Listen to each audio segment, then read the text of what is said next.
حضرات محترم، آپ حضرات سیدنا غوث الثقلین سیدنا شیخ عبد القادر جیلانی المعروف غوث اعظم دستگیر رضی اللہ تعالیٰ عنہ کی سیرت پر، آپ کے حالات زندگی پر آپ سے مختلف موضوعات سماعت کر رہے ہیں۔ آج ہم جس موضوع پر گفتگو کریں گے اس موضوع کا جو موضوع ہے غوث پاک جو ہے مظہر مصطفیٰ ہے۔ غوث پاک جو ہے وہ مظہر مصطفیٰ ہے۔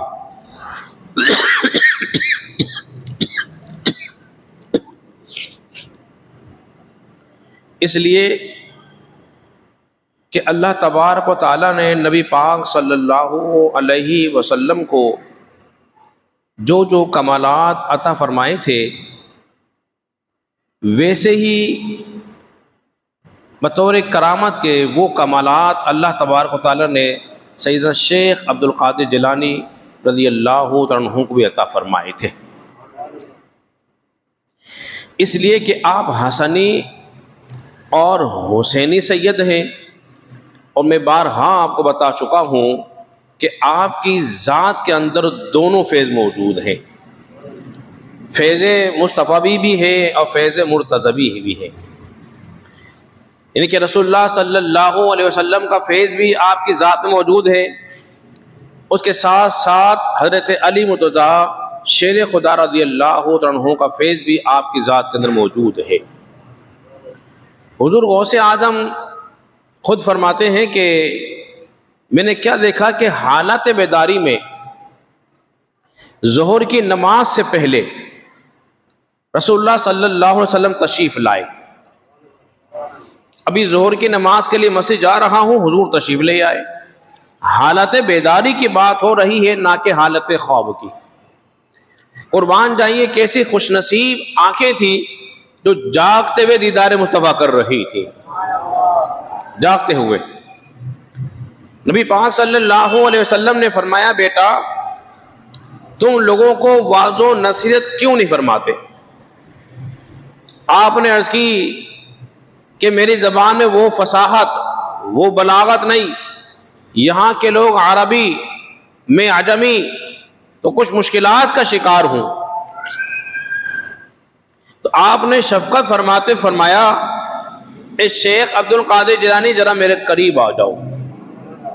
غوث پاک فرماتے ہیں میں رسول اللہ صلی اللہ علیہ وسلم کے قریب ہوا، اور حضور نے فرمایا بیٹا ذرا اپنا منہ کھول دو۔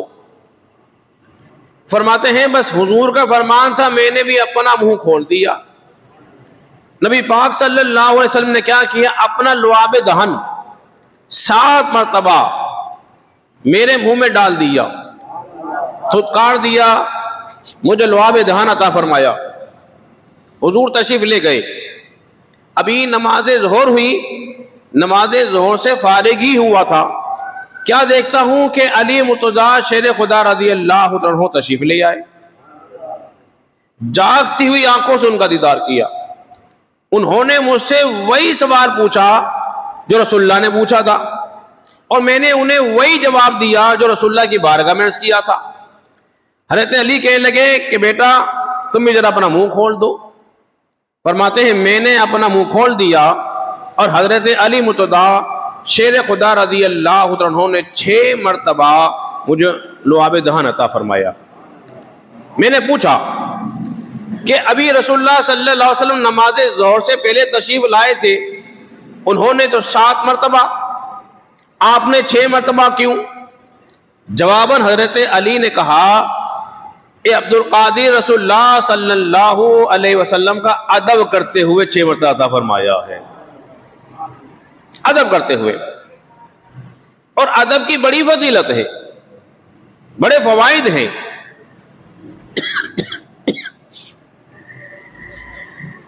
پھر نبی پاک صلی اللہ علیہ وسلم نے بعد میں تشریف لائے، خلعت عطا فرمائی۔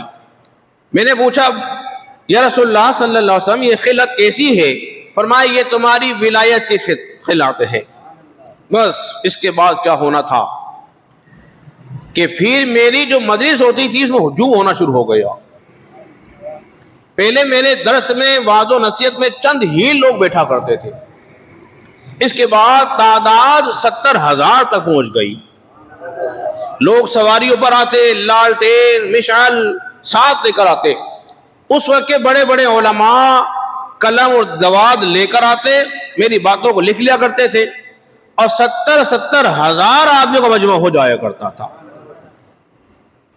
تو دیکھیے کمال کیسا پیدا ہو گیا. اور قربان جائیے غوث پاک کی آواز کا عالم یہ تھا، جب رسول اللہ صلی اللہ علیہ وسلم وعظ و نصیحت کرتے تھے جمعہ کا دن، آپ کی آواز مدینے کے آس پاس کے جو گھر تھے پردہ نشین عورتیں سن لیا کرتی تھی حضور کی آواز. اور اتنی صاف ستھری آواز تھی کہ جیسا قریب والا سن رہا ہے ویسا ہی آخری والے بھی سنا کرتا تھا. یہی کمال اللہ تبارک و تعالیٰ نے غوث پاک کو عطا فرمایا تھا. غوث پاک کی محفل میں جو قریب والا آواز سنتا تھا ویسی کی ویسی صاف آواز آخر والا بھی سنا کرتا تھا. اللہ تبارک و تعالیٰ نے آپ کو انعام عطا فرمایا تھا. اس کی وجہ کیا ہے؟ اللہ نے قرآن میں ارشاد فرمایا والذین جاہدوا فینا لنہدینہم سبلنا، جو ہماری راہ میں مجاہدہ کرتے ہیں ہم اس کے لیے اپنی معرفت کی راہیں کھول دیتے ہیں. اب جو مجاہدہ کرے، اب مجاہدہ اس کا عبادت میں ہو تب بھی راہیں کھلتی ہیں، مجاہدہ اس کا علم میں ہو تو پھر اس کے لیے علم و معرفت کی راہیں کھل جاتی ہیں. بولیے نا دونوں سے سبحان اللہ. اب دیکھیے کیا ہوا. غوث پاک رحمت اللہ تعالی علیہ کہ دنیا میں تشریف لانے سے پہلے اور سرکار دو عالم صلی اللہ علیہ وسلم کے دنیا میں تشریف لانے سے پہلے، آپ ذرا ذہن یہی رکھیں تو انشاءاللہ گفتگو سمجھ میں آئے گی کہ حضور کے آنے سے پہلے آپ کے چرچے تھے کہ نہیں تھے؟ اور بولیے تھے. ہر نبی آپ کا تذکرہ کرتا رہا اور یہ پیغام دیتا رہا لوگوں میرے بعد ایک نبی آنے والا ہے، میرے بعد ایک نبی آنے والا ہے. ہر نبی نے رسول اللہ صلی اللہ علیہ وسلم کی آمد کا تذکرہ کیا ہے، حتیٰ کہ عیسیٰ علیہ السلام نے اپنی قوم کو بشارت دے دی. کیا بشارت دی؟ آپ نے فرمایا مبشرا برسول یاتی من بعد اسمہ احمد، اے لوگوں میں تمہیں بشارت دیتا ہوں اب میرے بعد جو نبی آئے گا اس کا نام احمد ہوگا. حضور نے کیا دی؟ بشارت دی کہ میرے بعد اب جو نبی آئے گا اس کا نام احمد ہوگا.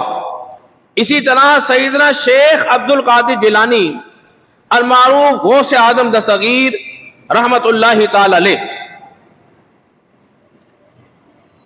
کا تذکرہ اولیاء اللہ نے کیا ہے. امام حسن عسقلانی وہ فرماتے ہیں انہوں نے اپنے مریدین کو ایک کے بعد وصیت کی.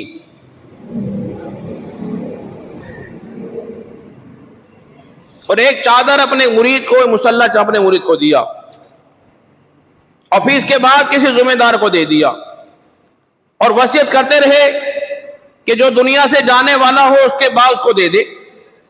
اور 5ویں صدی ہجری کے درمیان کے اندر حتیٰ کہ ایک بچہ پیدا ہوگا جسے غوث اعظم کے نام سے یاد کیا جائے گا، اس کو یہ امانت پہنچا دینا. اسی طرح جنید بغدادی جو غوث اعظم سے پہلے ہوئے ہیں وہ فرماتے ہیں مجھے غیب ہاتف سے، عالم غیب سے اس بات کا علم ہوا ہے کہ 5ویں صدی ہجری کے وقت کے اندر قصبہ جیلان کے اندر رسول اللہ صلی اللہ علیہ وسلم کی آل میں سے ایک بچہ پیدا ہوگا جس کا نام عبد القادر ہوگا، جس کا نام عبد القادر جیلانی ہوگا. اور وہ آ کے اعلان کرے گا کہ میرا یہ قدم جو ہے تمام اولیاء اللہ کے گردنوں پر ہے. ارے زور سے یہ نا سبحان اللہ. اور پھر دیکھیے دوسرا کمال، جس رات رسول اللہ صلی اللہ علیہ وسلم دنیا میں تشریف لائے مکہ کے اندر، اللہ تبارک و تعالیٰ نے مکہ کی ہر ماں کو بیٹے عطا فرمائے تھے. جتنے مکہ میں بچے پیدا ہوئے سب کے سب بیٹے لڑکے پیدا ہوئے. اور قصبہ جیلان میں جس رات غوث پاک تشریف لائے اللہ نے قصبہ جیلان کی ہر ماں کو بیٹے عطا فرمائے تھے. حضور تشریف لائے مکہ میں تو اللہ تبارک و تعالیٰ بیٹے عطا فرمائے.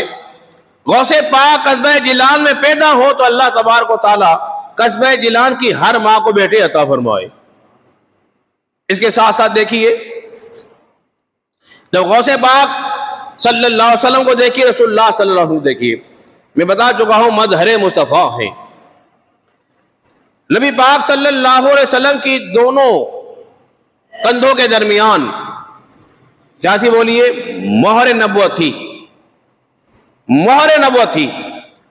اور غوث پاک کے دونوں کندھوں کے درمیان رسول اللہ صلی اللہ علیہ وسلم کے قدم مبارک کا نشان تھا. وہاں مہر نبوت, یہاں قدم مصطفیٰ ہے. کس کے؟ غوث پاک کے کندھوں پر. اور دیکھ لیجیے اس کے ساتھ ساتھ ایک بات اور بتا دوں کہ رسول اللہ صلی اللہ علیہ وسلم دنیا میں تشریف لائے, آپ نے کیا کیا تھا؟ سجدہ کیا تھا. سجدہ حضور نے دنیا میں آتے ہی سجدہ کیا ہے. اور غوث پاک نے دنیا میں آتے ہی رمضان کا روزہ رکھا ہے. نبی دنیا میں آئے سجدہ کرے, ان کا صاحبزادہ ان کی نسلوں میں سے, ان کی اولادوں میں سے, ان کی آل میں سے جو بچہ پیدا ہو رہا ہے وہ آتے ہی رمضان کے روزے رکھ رہا ہے. تو فرماتے ہیں غوث اعظم متقی ہر آن میں چھوڑ ماں کا دودھ بھی رمضان میں. اور دیکھیے ایک بات اور میں یہاں بتاتا چلوں, جب غوث پاک دنیا میں ابھی آنے والے ہیں, آپ کی ولادت ہونے والی ہے, تو آپ کے والد جن کا نام سید موسیٰ, کیا نام ہے آپ کے والد کا؟ سید موسیٰ. لقب ہے جنگی دوست, کنیت ہے ابا صالح. بعض کے نام پر کنیت غالب آتی ہے اور بعض کے نام پر لقب غالب آتا ہے. غوث پاک کا نام لوگ کم جانتے ہوں گے لیکن آپ کے لقب کو لوگ ہر بچہ جانتا ہے. تو پھر آپ کے والد نے کیا دیکھا؟ مشاہدہ فرمایا. فرمایا یا ابا صالح آتاک اللہ ابنا, اے ابا صالح اللہ تبارک و تعالی نے تجھ کو ایک بیٹا عطا فرمایا ہے. وَهُوَ وَلِيِّهِ, اور وہ ولی ہے. محبوبی و محبوب اللہ, وہ میرا بھی پیارا ہے اور اللہ کا بھی پیارا ہے. مجھے بھی محبوب ہے, اللہ کو بھی محبوب ہے. پھر کیا ہوگا؟ وَسَيَكُونُ لَهُ شَانٌ فِي الْأَوْلِيَاءِ وَالْأَقْطَابِ کشانی بین الانبیاء والرسل. فرماتے ہیں ان قریب اس کی یہ شان ہوگی اولیاء اقطاب کے اندر جو میری شان ہے انبیاء کے درمیان کے اندر. یعنی کہ جس طرح اللہ تبارک و تعالیٰ نے مجھے تمام انبیاء پر فضیلت دی ہے, مقام و مرتبہ دیا ہے, بالکل اسی طرح اللہ تبارک و تعالیٰ تمہارے اس بیٹے کو تمام اولیاء پر فضیلت عطا فرمائے گا, فضیلت دے گا. حضرات محترم, اتنی گفتگو سماعت کرنے کے بعد تھوڑا سا آپ کو آگے اور لے چلوں. رسول اللہ نے کیا کیا تھا بولیے؟ سجدہ کیا دنیا میں آتے ہی. غوث پاک نے روزے رکھے. نماز اور روزے کا بڑا گہرا تعلق ہے. نماز روزے کا بڑا گہرا تعلق ہے. نماز پہلے, روزہ بولیے بعد میں. سیدنا شیخ عبد القادر جیلانی رحمت اللہ تعالی علیہ کی عظمت و شان کا کیا ہی کہنا. بعض لوگ اس کا انکار کر دیتے ہیں، بھئی یہ کیسے ہو سکتا ہے، ہماری عقل میں نہیں آتی. تو ایسے لوگوں کی لفظ یہ ہے، کیا یہ محال ہے؟ بولیے، کیا یہ ہو نہیں سکتا؟ کیا اللہ کی قدرت سے باہر ہے معاذ اللہ؟ بولیے ہرگز نہیں. نہ یہ محال ہے، ایسا ہو سکتا ہے، اور یہ ممکنات میں سے ہے، ایسا ممکن ہے، ایسا ہو سکتا ہے. ایسا بولیے ممکن ہے، ایسا ہو سکتا ہے. دیکھیے سیدنا شیخ عبد القادر جیلانی رحمت اللہ تعالیٰ کو دیکھیے. ایک بات تو بتا دوں آپ کی سیرت کے حوالے سے. دیکھیے رسول اللہ صلی اللہ علیہ وسلم سے پوچھا گیا،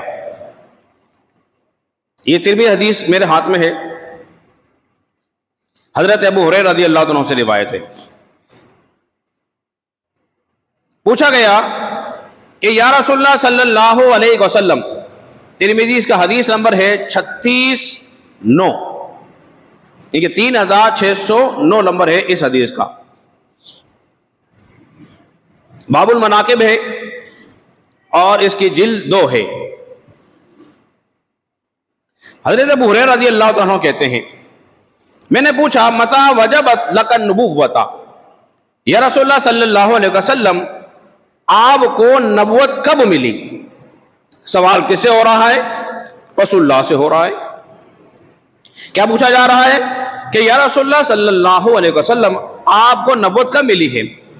نبی پاک صلی اللہ علیہ وسلم نے ارشاد فرمایا، قال آدم بین الروح والجسد، فرمایا میں اس وقت بھی نبی تھا جب آدم علیہ السلام روح اور جسم کے درمیان تھے. ارے ضرور سے بولیے نا سبحان اللہ. کیا فرمایا؟ میں اس وقت بھی نبی تھا جب آدم علیہ السلام روح اور بولیے جسم کے درمیان تھے. اور یہی سوال سیدنا شیخ عبد القادر جیلانی المعروف غوث اعظم دستگیر سے بھی ہوا. یہی کا یہ سوال.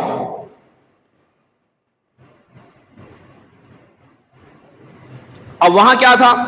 وہاں یہ ہے متى علمت انک ولی اللہ تعالی، اے عبد القادر آپ کو کب علم ہوا کہ آپ اللہ کے ولی ہو؟ دیکھیے سوال ایک ہی ہے، وہاں پوچھا جا رہا ہے آپ کو نبوت کب ملی، اور یہاں پوچھا جا رہا ہے آپ کو ولایت کا علم کب ہوا. ولایت والے سے ولایت کا سوال ہے اور نبوت والے سے نبوت کا سوال ہے. سمجھائی بات آپ کے؟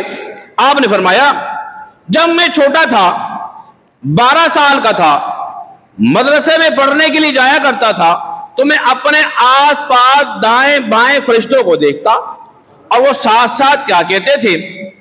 کہتے تھے یقولون افسحوا لولی اللہ حتی یجلسوا، وہ کہا کرتے تھے ہٹ جاؤ ہٹ جاؤ، اللہ کے ولی کو بیٹھنے کی جگہ دے دو. یہ سیدنا شیخ عبد القادر جیلانی رحمت اللہ تعالی علیہ کی شان و شوکت. دیکھیے غوث پاک سرکار کو نماز سے بے حد محبت تھی.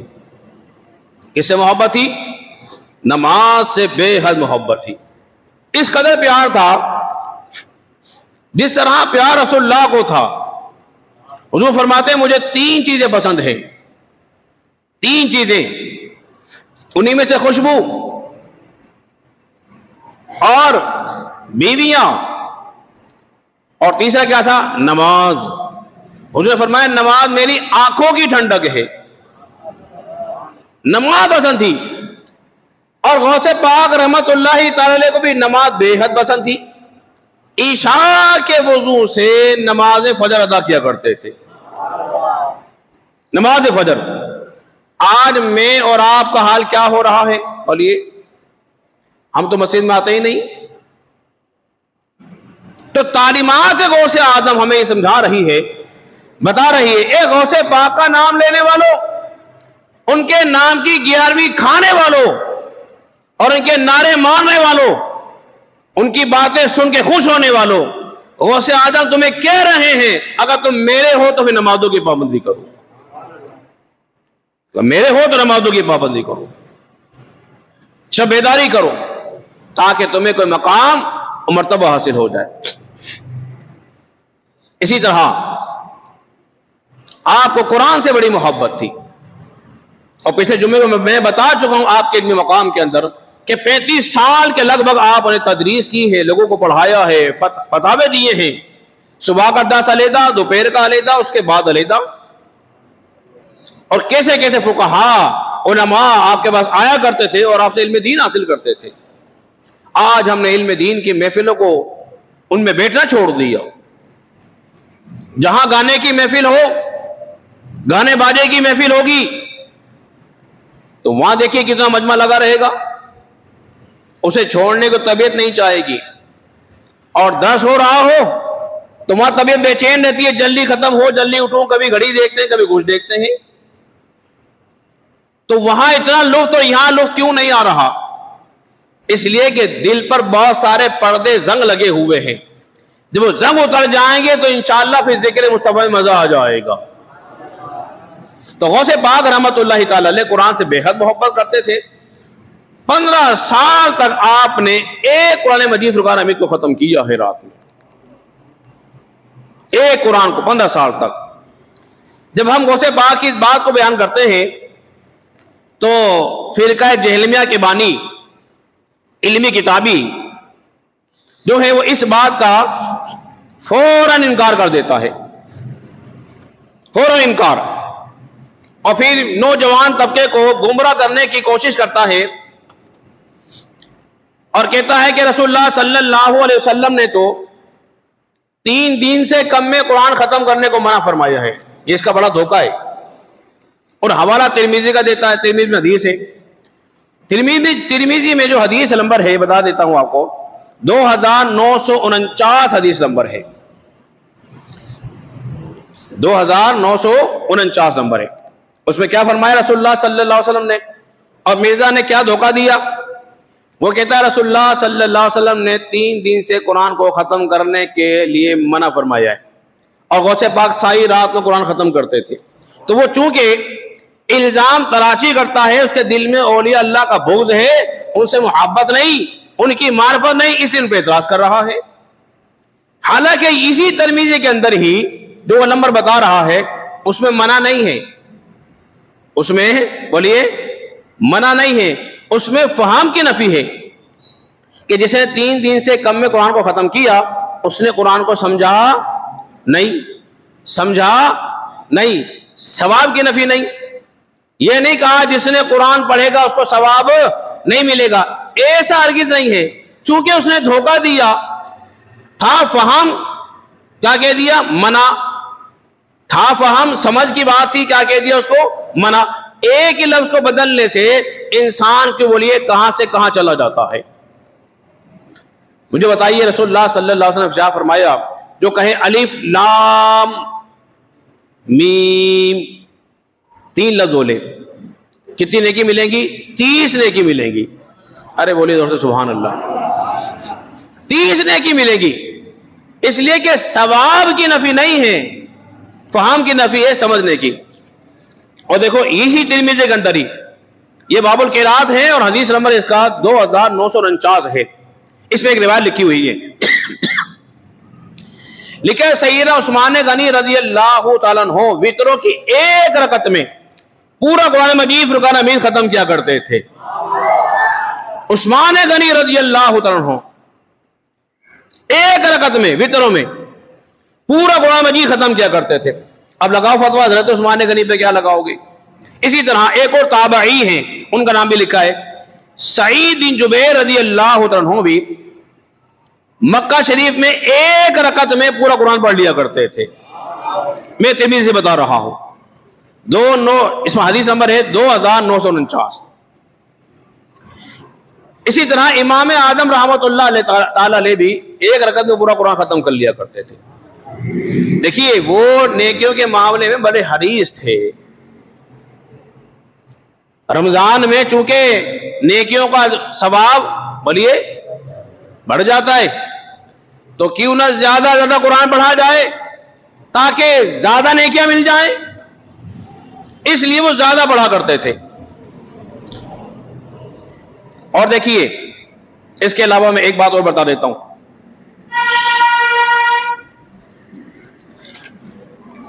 درود پاک پڑھیں محبت کے ساتھ. تو میں ایک بات اور بتا رہا ہوں, یہ فتاوی رضویہ جلد 7 ہے اور صفحہ نمبر 477 ہے. اب اس میں حضرت علی مرتضیٰ شیر خدا رضی اللہ عنہ کی شان بیان ہوئی ہے. فرماتے ہیں کہ مولا علی مشکل کشا رحمت اللہ تعالی علیہ کا کمال دیکھیے کہ آپ سواری میں جب سوار ہوتے رکاب میں پیر رکھتے اور دوسرا پیر رکھنے سے پہلے رکاب میں پورے قرآن مجید فرقان حمید کو ختم کر لیا کرتے تھے. یہ مولا علی کا کمال. اب بتائیے پورا رات لگ رہی ہے, گھنٹوں لگ رہے ہیں, اس میں نہیں لگ رہے. مولا علی سواری پہ سوار ہو رہے, رکاب میں پیر رکھا ہے, دوسرا پیر رکھتے اس سے پہلے قرآن مجید فرقان حمید کو ختم کر لیا کرتے تھے. تو یہ مولا علی کی شان ہے اور ہم مانتے ہیں, انکار نہیں کرتے. اب آپ کہتے ہیں یار عقل میں نہیں آتی. ارے جو اللہ کے ولی ہوتے ہیں نا, جو اللہ کے ولی ہوتے ہیں, ان کے ہاتھ پر اللہ تبارک و تعالی خر کے عادت کو جاری فرماتا ہے, تو وہی تو عقل میں نہیں آتی.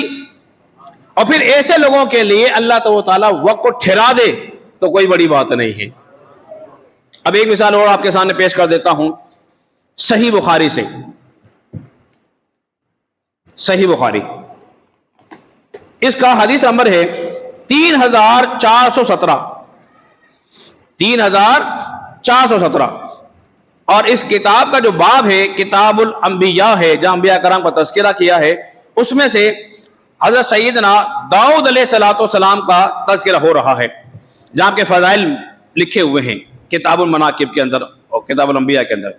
فرماتے ہیں داؤد علیہ السلام کا کمال دیکھیے, وہ زبور کی قرات شروع کرتے اور کہتے سواری پر زین کو بچھا دو. بیٹھیں گے جو زین وغیرہ بچھائی جاتی ہے نا سواری کے اوپر, وہ فرماتے ہیں اس کو کہتے سواری پہ بچھا دو, تو سواری بچھانے کا حکم دیتے اور اتنی دیر میں جب سواری تیار ہو جاتی تو حضرت داؤد علیہ السلام مکمل زبور کو پڑھ لیا کرتے تھے. مکمل زبور کو پڑھ رہے ہیں. صحیح بخاری 3417 نمبر, یہ بھی میں نے آپ کے سامنے بخاری سے بتا دیا. حضرات محترم, اتنی گفتگو سماعت کر لینے کے بعد ایک بات کو ذہن میں رکھیے, وہ یہ ہے کہ سیدنا شیخ عبد القادر جیلانی رحمت اللہ تعالی علیہ کی بہت ساری جہاں کرامات ہیں, تذکرہ ہیں, ان باتوں کو مد نظر رکھتے ہوئے اس بات کو سمجھ لیجئے کہ بسا اوقات ایسا بھی ہوتا ہے کہ کسی نبی کے ہاتھ پر کوئی معجزہ ظاہر ہو, کسی نبی کے ہاتھ پر کوئی معجزہ ظاہر ہو اور ویسا ہی کمال کسی اللہ کے نبی پر بھی ظاہر ہو جاتا ہے. ٹھیک ہے جی. یہاں مرزا محمد انجینئر نے چونکہ وہ بابوں کا تو ہے منکر, کہتا بابا تو کوئی شے ہی نہیں, اس نے سیدنا شیخ عبد القادر جیلانی پر ایک اعتراض اور کیا. جب نماز کی باری آئے گی تو غوث پاک ہمارے اعتراض کرنے کے لیے غوث پاک اس کے ہوتے نہیں, تو یہ منافقت اچھی چیز بولیے نہیں ہے, چونکہ کرامات کا منکر ہے اور ہم کرامات کو مانتے ہیں قرآن سنت کی روشنی میں, لیکن وہ کرامات جو کتاب و سنت سے ثابت ہوگی اس کو لے لیا جائے گا, جو جھوٹی بات ہوگی اس کو بولیے چھوڑ دیا جائے گا.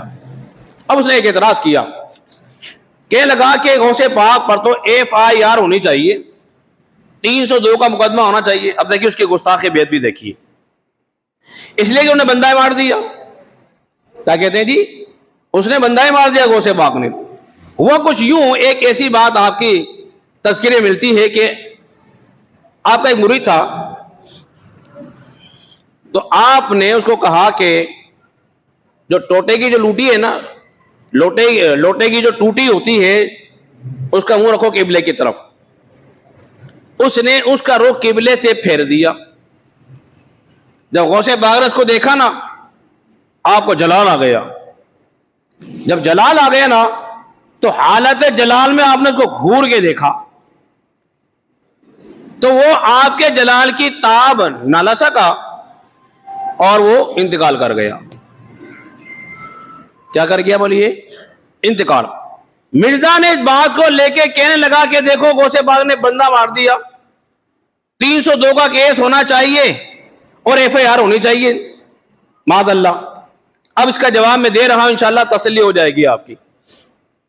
دیکھیے ہمارے اسلاف اولیاء اللہ کا طریقہ تھا, وہ ہر چیز کا رخ جو تھے وہ کعبے کی طرف کیا کرتے تھے. کیا کرتے تھے جی؟ کعبے کی طرف. اسی طرح تمام مریدین جو اسلاف ہیں ان کا طریقہ تھا وہ ہر چیز کا رخ کعبے کی طرف بولے کیا کرتے تھے. اب میں آپ سے پوچھتا ہوں, بڑے ٹھنڈے دل سے جواب دیجئے گا مجھے بتائیے, اگر کوئی مرید, آپ چونکہ تربیت کرتے تھے, پیر بھی تھے آپ کے, بے شمار مریدین بھی تھے, آپ ان کو پڑھاتے بھی تھے, ان کی تربیت بھی کرتے تھے, اخلاقی بھی اور علمی بھی. اگر کوئی استاد کی خلاف کوئی بات کر دے تو بتائیے کیا استاد اپنے شاگرد کو گھور کے نہیں دیکھ سکتا؟ ارے بولیے یار, دیکھ سکتا ہے نا. اس کا دیکھنا کیا ہے شرعن؟ جائز. ناجائز کوئی عمل نہیں. اگر کوئی استاد کسی کو گھور کے دیکھ لے اور کسی بچے کا پیشاب نکل جائے تو کہیں گے استاد نے تو پیشاب ہی نکال دیا. بھئی بچہ ہی کمزور تھا, استاد کی نگاہوں کا پریشر برداشت نہ ہو سکا, پیشاب نکل گیا, اس میں استاد کا قصور بولیے نہیں ہے. کیا بسا اوقات والدین اپنے بچے کی طرف گھور کے نہیں دیکھتے اور بچہ ڈر نہیں جاتا, کیا رونا شروع نہیں کر دیتا تو کہیں گے باپ نے بچے کو رلا دیا. سمجھ بات آپ کے. اب یہ بات تھوڑی سی اور آگے بڑھا رہا ہوں. اب دیکھیے پھر موسیٰ علیہ السلام کے بارے میں کیا کہو گے؟ موسیٰ علیہ السلام کے بارے میں کیا کہو گے؟ اسرائیل آئے ملک الموت, بخاری کے اندر حدیث مبارکہ موجود ہے, ملک الموت آئے آپ کے پاس, اس کا نمبر ہے 1339, بخاری میں 1339 کا نمبر ہے. تو آپ کے پاس آئے نا ملک الموت, تو موسیٰ علیہ السلام نے مکہ مار کے کیا کیا؟ بولو آنکھ پھوڑ دی, بخاری میں حدیث ہے. تو کیا اب موسیٰ پہ کیس ہوگا معاذ اللہ؟ بولیے, کیا اللہ نے کوئی تنبیہ کی کہ موسیٰ تو نے کیا کر دیا؟ اللہ خاموش ہے, تنبیہ بھی نہیں کی.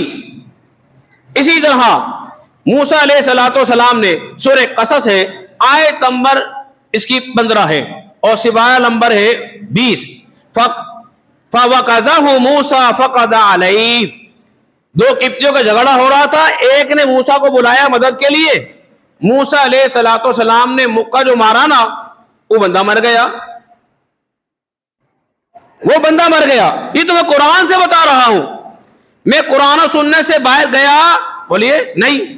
تو اب بتائیے موسیٰ علیہ السلام پہ کیا الزام لگاؤ گے کہ بندہ مار دیا؟ بقول مرزا کے ایف آئی آر ہونی چاہیے, یہ اس کی خباثت ہے, اس کے سوا کچھ بولیے نہیں ہے. حالانکہ آپ کا ارادہ ایسا بولیے مارنے کا ارادہ نہیں تھا, مگر وہ بولیے مر گیا.